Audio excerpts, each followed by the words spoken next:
சனி பெயர்ச்சி பலன்கள் மார்ச் மாதம் 2025.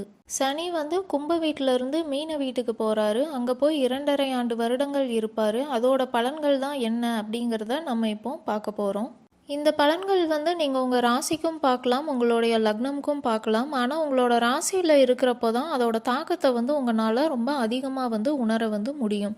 இருந்தாலும் நீங்கள் ரெண்டுக்குமே பார்த்துக்கோங்க, செக் பண்ணிக்கிறது நல்லது தான். இந்த சனி பெயர்ச்சினால் உங்கள் வாழ்க்கையில் எந்த மாதிரியான விஷயங்களெல்லாம் நடக்கிறதுக்கான வாய்ப்பு இருக்குது அப்படிங்கிறத தான் நான் சொல்ல போகிறேன். அப்போது அந்த மாதிரி விஷயங்கள் நம்ம வாழ்க்கையில் நடக்குது அப்படின்னா அதை நம்ம எப்படி ஈஸியாக கடந்து போகணும் அப்படிங்கிறத தான் நம்ம இந்த வீடியோவில் பார்க்க போகிறோம். இது உங்களுக்கு பார்த்தீங்கன்னா வருமுன் காத்தல் அந்த மாதிரி இதுக்காக தான் நம்ம இந்த வீடியோ பார்க்குறோம். சரி, இப்போ நம்ம வீடியோக்குள்ளே போகலாம். மீன ராசி, மீன லக்னம். உங்களுக்கு சனி உங்களோட வீட்டுக்கே வராரு. இது ஜென்ம சனி அப்படின்னு சொல்லுவோம். 1ஆம் வீடு எதை குறிக்கும் அப்படின்னு பார்த்தீங்கன்னா உங்களை குறிக்கும், உங்களுடைய உடம்பு அதையும் குறிக்கும், நீங்கள் எப்படி நடந்துக்கிறீங்க அதையும் குறிக்கும். இந்த காலகட்டத்தில் நீங்கள் எதில் கவனமாக இருக்கணும் அப்படின்னு பார்த்தீங்கன்னா உறவுகள் மற்றும் பணம் விஷயங்கள். உறவுகள்னு சொல்கிறப்போ ஹஸ்பண்ட் இல்லைன்னா ஒய்ஃப் அப்படின்னு இல்லை, உங்களோட அம்மா அப்பா, குடும்பத்தில் இருக்கிறவங்க, உங்களோட ஃப்ரெண்ட்ஸ் எல்லாருமே இதில் சேருவாங்க.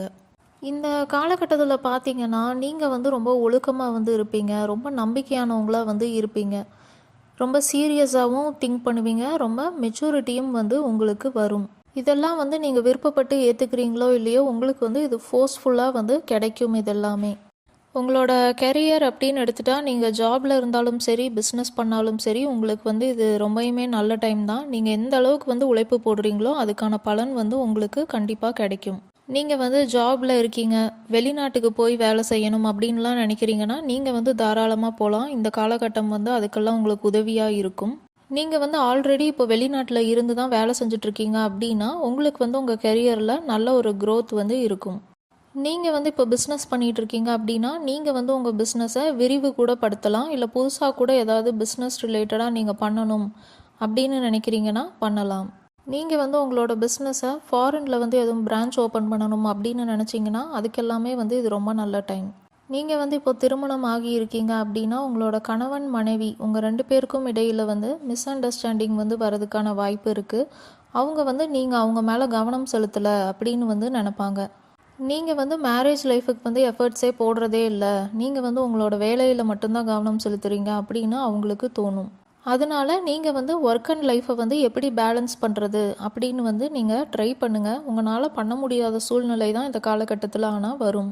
உங்கள் வீட்டில் இருக்க எல்லாரும் நீங்கள் அவங்கள வேணும்னே அவாய்ட் பண்ணுறீங்க அப்படின்னு நினைப்பாங்க. நீங்கள் உங்களோட பேச்சுவார்த்தையில் ரொம்ப கவனமாக இருக்கணும். நீங்கள் எப்படி பேசுகிறீங்க, என்ன பேசுகிறீங்க அப்படிங்கிறதுல ரொம்ப கவனம் செலுத்தணும். ஏன்னா உங்களை இந்த காலகட்டத்தில் யாரும் கரெக்டாக புரிஞ்சுக்க மாட்டாங்க. அதனால நீங்கள் ரொம்பவுமே கவனமாக யோசித்து பேசணும். உங்களுக்கு இந்த காலகட்டத்தில் குரு மாதிரி ஒருத்தங்க இருந்து உதவி பண்ணுறதுக்கான வாய்ப்புகள் இருக்குது. உங்கள் ஜாப் இல்லைன்னா பிஸ்னஸ் சம்மந்தப்பட்டதில் உங்களோட கெரியர் ரிலேட்டடாக உங்களுக்கு ஏதாவது உதவி தேவைப்படுது அப்படின்னா நீங்கள் உங்களுக்கு தெரிஞ்ச சர்க்கிளில் கேட்டு பாருங்கள். உங்களுக்கு உதவி கிடைக்கிறதுக்கான வாய்ப்புகளும் இருக்கும். அதே மாதிரி உங்ககிட்ட யாரும் உதவி கேட்குறாங்க அப்படின்னா அதை தயங்காமல் நீங்கள் கண்டிப்பாக பண்ணுனீங்க அப்படின்னா உங்களுக்கு இருக்கிற செலவுகள் உங்களுக்கு கம்மியாகும். நீங்கள் இந்த காலகட்டத்தில் எதிலெல்லாம் கவனமாக இருக்கணும் அப்படின்னு பார்த்தீங்கன்னா பொதுவாக எல்லா உறவுகள்கிட்டையுமே நீங்கள் ரொம்ப கவனமாக நடந்துக்கணும். உங்களோட பேச்சுவார்த்தையில் ரொம்ப கவனமாக இருக்கணும். பார்த்து பக்குவமாக யோசித்து பேசணும். பணம் கையாளுறதுலேயும் கவனமாக இருங்க.